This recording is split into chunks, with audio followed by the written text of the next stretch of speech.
கிருஷ்ணகிரி மாவட்டம் பர்கூர் அரசு மகளிர் கலை மற்றும் அறிவியல் கல்லூரி மாணவிகள் கோட்டூர் கிராமத்தில் நாட்டு நலப்பணி திட்ட சிறப்பு முகாமை துவக்கியுள்ளனர். கிருஷ்ணகிரி மாவட்டம் பர்கூர் அரசு மகளிர் கலை மற்றும் அறிவியல் கல்லூரியில் இன்று முதல் வரும் 23ஆம் தேதி வரை அருகில் உள்ள கோட்டூர் கிராமத்தில் நாட்டு நலப்பணி திட்டத்தில் சிறப்பு முகாம் நடைபெறுகிறது. இதில் அலகு 1இல் 50 மாணவியரும், அலகு 2இல் 50 மாணவியரும் என மொத்தம் 100 மாணவிகள் கலந்து கொண்டுள்ளனர். இன்று நடந்த துவக்க விழாவிற்கு கல்லூரி முதல்வர் காயத்ரி தேவி தலைமை வகித்தார். அலகு 1இன் திட்ட அலுவலர், கணினி அறிவியல் துறை தலைவர் வித்யா துளசிராமன் வரவேற்றார். முன்னாள் ஊராட்சி தலைவர் ஜெயவேல், சுமதி ஜெயவேல், ஊர் நாயுடுகள் கோவிந்தன், ரேணுகாந்த் ஆகியோர் முன்னிலை வகித்து பேசினர். சிறப்பு விருந்தினராக பர்கூர் அரிமா வெங்கடேசன், அரிமா கணேசன் ஆகியோர் கலந்து கொண்டனர். இதில் ஓய்வு பெற்ற மாவட்ட வேளாண் அலுவலர் பச்சையப்பன் கலந்து கொண்டு பேசுகையில், நாட்டு நலப்பணி திட்டத்தில் பணியாற்றும் போது மற்றவர்களுக்கு உதவும் மனப்பான்மை வளரும் என்று கூறினார். எனவே இந்த கிராம மக்களை சந்தித்து அவர்களுக்கு உங்களால் முடிந்த உதவிகளை செய்ய வேண்டும் என்று கூறினார். நான் படித்த காலத்தில் பெண் குழந்தைகளை பள்ளிக்கு அனுப்ப மாட்டார்கள். ஆனால் கடந்த டிஎன்பிஎஸ்சி நேர்முக தேர்வில் 97 பெண்கள் கலந்து கொண்டனர். இது மிகவும் பெருமையான விஷயம் என்று கூறினார். இந்த கிராம மக்களின் வாழ்வாதாரம், வருமானம், ஆடு மாடு வளர்ப்பு, விவசாய நிலங்கள் என அனைத்து விஷயங்களையும் நீங்கள் ஆய்வு செய்து தெரிந்து கொள்ள வேண்டும் என்று கூறினார். பின்னர் மாணவியருக்கு மரக்கன்றுகளை வழங்கினார். மாணவிகள் மரக்கன்றுகளை கிராமத்தில் நட்டு வைத்தனர். 2ஆம் பிரிவில் கணினி பயன்பாட்டியல் துறை தலைவர் அமுதபிரபா சுகாதாரம் மற்றும் தனிநபர் சுத்தம் என்ற தலைப்பில் உரையாற்றினார். எஸ்.ஐ. சந்திரா இன்றைய சமுதாயத்தில் மாணவிகள் தங்களை எவ்வாறு பாதுகாத்து கொள்ள வேண்டும் என்றும் பெண்களுக்கு கல்வி ஏன் அவசியம் என்பது குறித்தும் எடுத்துரைத்தார். அலகு 2 திட்ட அலுவலர் சித்ரா நன்றி கூறினார். என்னுடைய உரையை தொடங்குகிறேன். நான் என்னோட கிராமம் குட்டூர் அப்படின்னு ஒரு கிராமம். நான் என் கிராமத்தில் தான் வச்சுருக்காங்களோன்னு நினச்சேன். அது காவேரிப்பட்டினம் ஒன்றியத்தில் நல்ல செழிப்பான இடம். கேஆர்பி அணையினுடைய ஒரு பயிர் சாகுபடி செய்யக்கூடிய ஒரு நல்ல இடம். தண்ணீர் பற்றாக்குறையே இல்லாத ஊர் அது. கேஆர்பி டேமுக்கு போயிருக்கீங்களா? அந்த டேமில் ஒரு 3-4 கிலோமீட்டர் தூரத்தில் நல்ல தண்ணீர் பாசனம் உள்ள ஒரு பகுதி, ஒரு குக்கிராமம். அதில் ஒரு 7-8 கிராமத்துக்கு நான் ஒருத்தன் படித்தேன். அப்போது இந்த மாதிரி பள்ளிக்கு செல்வது என்பது ரொம்ப ரேர். பிள்ளைங்களெல்லாம் ஆடு மாடு மேய்க்கிறதுக்கு தான் அனுப்புவாங்க. ஸ்கூலுக்கெல்லாம் அனுப்ப மாட்டாங்க. ஒரு 10 கிலோமீட்டர் 5 கிலோமீட்டர் தூரத்தில் ஒரு பள்ளிக்கூடம் இருக்கும். இப்போ 1 கிலோமீட்டருக்கு ஒரு பள்ளி. மண்மிகு முன்னாள் முதல்வர்களெல்லாம் இந்நாள் முதல்வரெல்லாம் ரொம்ப அரும்பாடுபட்டு பிள்ளைகள்லாம் நடந்து போகக்கூடாது, தூரமாக போயிட்டு டயர்டாகி படிக்க மாட்டாங்கன்ட்டு. நான் தென்பெண்ணை ஆற்றை கடந்து போவோம். தென்பெண்ணை ஆற்றுல அடிக்கடிக்கு மழை வந்துச்சுன்னா தண்ணி வரும். அந்த டைம்லெல்லாம் நாங்கள் லீவ் போட்டுக்குவோம். சொல்லாத லீவு இதெல்லாம், இல்லைன்னா ஆற்றுல அடிச்சுன்னு போயிடுவாங்கலாம். ஸோ அந்த மாதிரி ஒரு சுச்சுவேஷனில் நாங்கள்லாம் ரொம்ப சிரமப்பட்டு படித்து கிராமத்தை வளர்க்கணுன்ற நோக்கத்தில் வேளாண்மைக்கு முக்கியத்துவம் கொடுக்கணும். என் குடும்பம் மாதிரி, என் கிராமம் மாதிரி, என் மாவட்டம் மாதிரி கிராமம் வேளாண்மையில் வளர்ச்சி அடையணும். எவ்வளோ தான் பணம் சம்பாதித்தாலும் உணவு தேவை. 3 வேளை சாப்பிட்ணும். இப்போ டாக்டருங்க 5 வேளை பிரித்து சாப்பிடுன்னு சொல்கிறாங்க. ஸோ 5 வேளை சாப்பிட்றதுக்கான உணவை நம்ம கொடுத்தாகணும். அதனால் நிறைய சொசைட்டிலெல்லாம் ரேஷன் கார்டு கொடுத்து அரிசி கொடுக்குறாங்க, கோதுமை கொடுக்குறாங்க, சர்க்கரை கொடுக்குறாங்க. எல்லாமே வேளாண் சார்ந்த பொருட்கள்.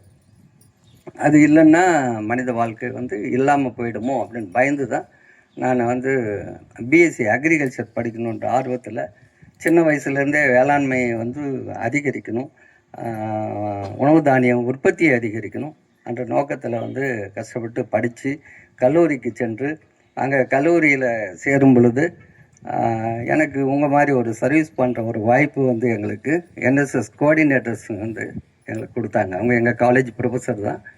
என்னை என்எஸ்எஸில் சேர்த்துக்கிட்டு என்னை நல்ல இது பண்ணாங்க. அந்த டைமில் நாங்கள் நிறைய கிராமத்தில் போயிட்டு விவசாயிகளுக்கும் பொதுமக்களுக்கும் என்னென்ன செய்யணுமோ அதெல்லாம் 1982 82லேருந்து 86 வரைக்கும் 4 ஆண்டு காலத்தில் என்எஸ்எஸ்லையும் என்சிசிலையும் ரெட் கிராஸ்லாம் நான் ரொம்ப ஈடுபாடாக இருந்தேன். என்எஸ்எஸில் பொறுத்த வரைக்கும் மாண்புமிகு முன்னாள் முதல்வர் எம்ஜிஆர் அவர்கள் வந்து ஒரு பெரிய திட்டத்தை கொண்டு வந்தாங்க, கிருஷ்ணா ரிவர் ப்ராஜெக்ட் அப்படின்னு சொல்லி. கிருஷ்ணா நதியில் இருக்கிற தண்ணியை சென்னை சிட்டிக்கு வந்து குடிநீர் திட்டம் குழாய் மூலமாக கொண்டு வர்றது, அந்த மாதிரி ஒரு பெரிய திட்டத்தை வந்து உருவாக்குனாங்க. அப்போ எனக்கு ஒரு வாய்ப்பு, நாங்கள் எங்கள் காலேஜிலேருந்து எங்கள் யூனிவர்சிட்டியிலேருந்து ஒரு 50 ஸ்டூடெண்ட்ஸ் அங்கே போகணும். அதில் வந்து எஸ்வி யூனிவர்சிட்டி, ஸ்ரீ வெங்கடேஸ்வரா யூனிவர்சிட்டின்னு சொல்லிட்டு திருப்பதி பக்கத்தில், அங்கேருந்து தான் அந்த கிருஷ்ணா ரிவர் வந்து சென்னைக்கு வருது. அதில் நாங்கள் ஒர்க் பண்ணோம். அது அந்த தண்ணி, நான் சென்னையில் தண்ணி குடிக்கும் போதெல்லாம் நினச்சிக்குவேன், நம்மளாம் போய் அந்த காவாயில் கடப்பாறை மண்வெட்டியெல்லாம் எடுத்து வேலை செஞ்சு, என்னால் பெரிய அளவுக்கு ஜேசிபி புல்டோசர் அளவுக்கு வேலை செய்யலனாலும் 2 பாண்டல் மண்ணாவது என்னால் எடுத்து அங்கே போட முடிஞ்சது. மக்களுக்கு வந்து கொடுக்கக்கூடிய ஒரு வாய்ப்பு கிடைச்சது அப்படின்னு ஒரு பெருமையோடு நாங்கள் வந்து இதில் பணியாற்றணும். என்எஸ்எஸில் எவ்வளோ ஈடுபாடு இருக்கீங்களோ, என்சிசியில் எவ்வளோ ஈடுபாடு இருக்கீங்களோ அவ்வளோ சுறுசுறுப்பாக இருப்பீங்க, நீங்கள்லாம் ஆக்டிவாக இருப்பீங்க. இன்னொருத்தருக்கு ஹெல்பிங் டெண்டன்சி, ஹெல்பிங் நேச்சர் இருக்கும்.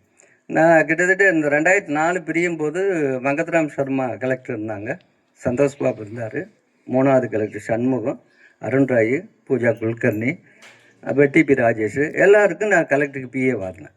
அதுக்கு எனக்கு பெருமையாக இருந்ததை விட அவங்களோட இருந்து வேலை செய்யக்கூடிய ஒரு சாதாரண குட்டூர் கிராமத்தில் பிறந்து என்னால் ஐஏஎஸ் ஆக முடியலையேன்னு வருத்தமெல்லாம் இல்லை.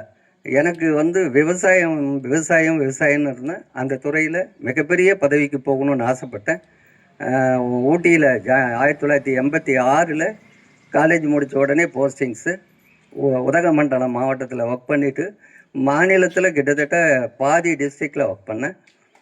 ஹையர் போஸ்ட்டுக்கு நிறைய assistant director, deputy director, joint டைரக்டருமே நான் போராடி மாண்புமிகு முதல்வர் அமைச்சர்கிட்ட சொல்லி என் மாவட்டத்துக்கு நான் பெரிய அதிகாரியாக போகணும், எனக்கு கிருஷ்ணகிரி மாவட்டம் தான் எனக்கு அலாட் பண்ணி கொடுக்கணும்னு சொல்லி கிருஷ்ணகிரிக்கு வந்தேன். கிருஷ்ணகிரி மாவட்டத்தில் பணியாற்ற வேண்டிய ஒரு வாய்ப்பு வந்து இறுதி நேரத்தில் கிடச்சி, போன ஜூனில் தான் நான் ரிட்டையர்ட் ஆகினேன். அது எதுக்காக இவ்வளோ என் பெருமையாக சொல்கிறேன்னா, நான் ஒரு கிராமத்தில் பிறந்தவங்க உங்கள் மாதிரி, நீங்களும் என்ன மாதிரி வரணும், எல்லாமே அக்ரி ஆகணும்னு இல்லை, பல்வேறு கோர்சஸ் இருக்குது. இப்போ டாடா கம்பெனி வந்திருக்கு, டாடா கம்பெனியில் மேடம் எல்லாம் முன்னிலையில் ஒரு பேனர் பார்த்துட்டு வந்தேன். காலேஜில் ரெக்ரூட்மெண்ட்டு நடந்துகிட்டு இருக்குதுன்னு நினைக்கிறேன். நான் லாஸ்ட் இயர் டாடா கம்பெனியோடைய செகண்ட் ஃபேஸ்க்கு 157 ஏக்கருக்கு நான் அப்ரூவல் கொடுத்தா தான் அந்த ஃபேக்ட்ரி கட்ட முடியும் அப்படின்ற ஒரு அரசு ஆணை. நான் போய் நேரில் பார்த்தேன். அது விவசாயத்துக்கு லாய்க்கு இல்லாத நிலம், அதில் வந்து நீங்கள் கண்டிப்பாக ஃபேக்ட்ரி கட்டலாம் அப்படின்னு ஒரு சர்டிஃபிகேட் கொடுத்தோம், நானும் மாவட்ட ஆட்சியர் வரலும். அந்த சான்றின் அடிப்படையில் செகண்ட் ஃபேஸ் ஆரம்பிக்குது. அதை வந்து அவனுடைய நான் கேட்டேன், எவ்வளோ பேர் இதில் வந்து எம்ப்ளாயி வந்து செகண்ட் ஃபேஸில் கொண்டு வரீங்கன்ட்டு. 15,000 பேர் கொடுப்போம் சார் அப்படின்னு சொன்னாங்க. 15,000 பேருங்கிறது மிகப்பெரிய ஸ்ட்ரென்த்து. வெரி குட்ன்ட்டு அன்னைக்கு காலையில் அப்ளிகேஷன் வந்தது. அன்றைக்கி ஒரு 1 ஹவரில் போய்ட்டு மொத்தத்தையும் ஃபீல்டு இன்ஸ்பெக்ஷன் பார்த்து உங்களுக்காக அது சைன் பண்ணுது. அது கையெழுத்து போட்டு உத்தரவு வந்து நான் போட்டு அனுப்பி விட்டேன். அது வந்து இன்றைக்கி செகண்ட் பேஸும் இதாகிடுச்சு. அதுக்கு தான் உங்களெல்லாம் தேர்ந்தெடுத்துட்ருக்காங்க. உங்களுக்கெல்லாம் பெரிய கிரேட் ஆப்பர்ச்சுனிட்டி. நான்லாம் 1982, 86 என்னோட பிறந்த என்னோடய சகோதரிகளெல்லாம் ஸ்கூலுக்கு அனுப்பலை. அப்போ வந்து பெண் பிள்ளைங்களெல்லாம் வந்து அனுப்ப மாட்டாங்க. ஒன்று பாதுகாப்பு இல்லை, இன்னொன்று பெண் பிள்ளைங்கள்லாம் வந்து அடுப்புக்கு தான் லாய்க்கு. அங்கே வந்து கிச்சன் மாஸ்டராக இருந்தால் போதும், மற்ற எந்த பணிகளும் வந்து அவங்களுக்கு கொடுக்கக்கூடாது.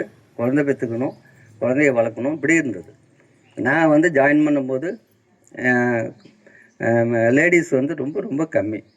300 பேர் செலக்ட் ஆகணும் தமிழ்நாட்டில், 3 பெண்கள் தான் அதில் இருந்தாங்க. மீதி எல்லாருமே 297 வந்து ஜென்ஸ் தான் இருந்தாங்க. இப்போ இந்த டிஎன்பிசி ரெக்ரூட்மெண்ட்டில் ஒரு ஆண் கூட இல்லை. 97 பேர் செலக்ட் ஆகினதில் 97மே பெண்கள். நான் டிஎன்பிசியில் வந்து இன்டர்வியூக்கு என்னை கூப்பிட்டுருந்தாங்க, இன்டர்வியூ கண்டக்ட் பண்ணுறதுக்கு. நானும் ஏதாவது ஒரு பையன் வருவானான்னு அப்படியே பார்த்துட்டு இருந்தேன். யாருமே இல்லை. அடுத்தது ஸ்வேதா வராங்க, நிவேதா வராங்க, அவங்க வராங்க, இவங்க வராங்க, அப்படியே ஸ்டைலாக வந்து உட்கார்றாங்க. அப்படியே எனக்கு வந்து பெருமையாக இருந்தது. பிள்ளைகள்லாம் வந்து பெண் பிள்ளைகள் இவ்வளோ ஸ்மார்ட்டாக வந்து டிஎன்பிசியில் அக்ரிகல்ச்சரில் இன்ட்ரெஸ்ட் எடுத்து இப்படி படிக்கிறாங்கன்னு.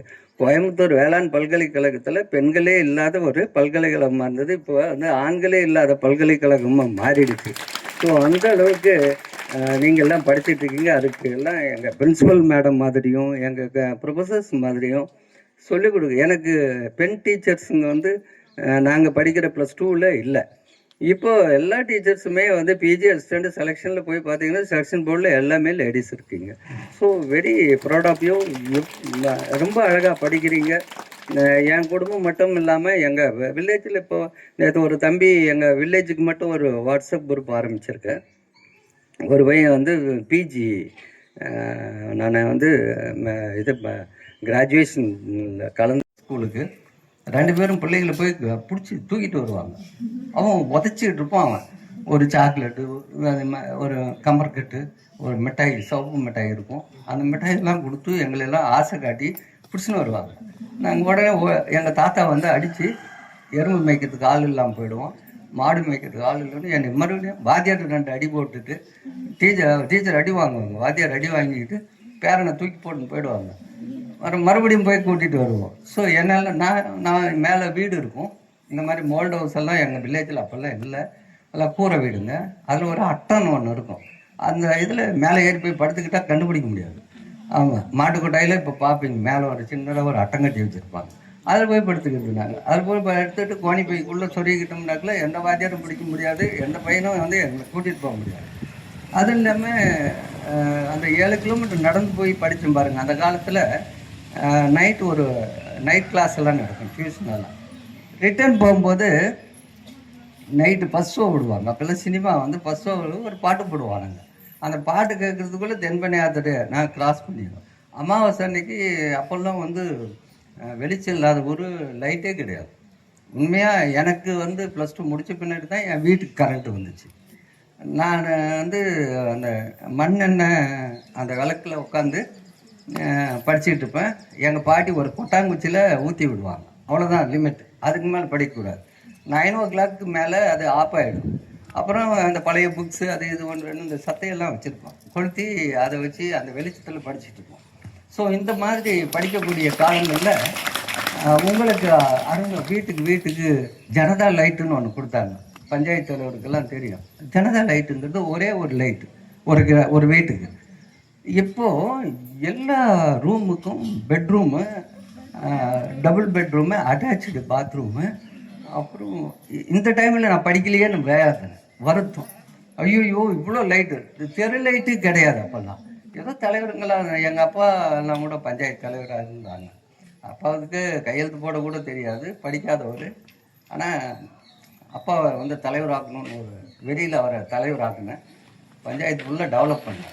நான் படித்த படிப்புக்கு நிறைய பண்ண முடியலையே அப்படின்னு ஆதங்கத்தில் அப்பாவை தலைவராக்கி அந்த கிராமம் பஞ்சாயத்து முழுசுமே டெவலப் பண்ணேன். ஓராசிரியர் பள்ளியை வந்து இன்னைக்கு வந்து ஹையர் செகண்டரி ஸ்கூல் ஆக்குனேன். அதுக்கு அவ்வளோ நீங்கள் யாராவது அப்படியே அவங்க எல்லாருக்கும் தெரியும். எங்கள் தலைவர்களுக்கெல்லாம் என்னுடைய இதெல்லாம் அது எதுக்கு இவ்வளோ சொல்கிறேன் அப்படின்னா, நீங்களும் என்ன மாதிரி எங்கேயோ ஒரு இடத்துல பேச போகிறீங்க. ஏதாவது ஒரு இடத்துல நீங்கள் பெரிய ஆளுங்களாக வர போகிறீங்க. நிறைய வந்து நீங்கள் வந்து உங்களுடைய இடம் வந்து ஃபுல்ஃபில் ஆகும். அந்த இடத்துல இந்த மாதிரி நீங்கள்லாம் கடந்து வந்த பாதைகளை வந்து திரும்ப பார்க்கணும்.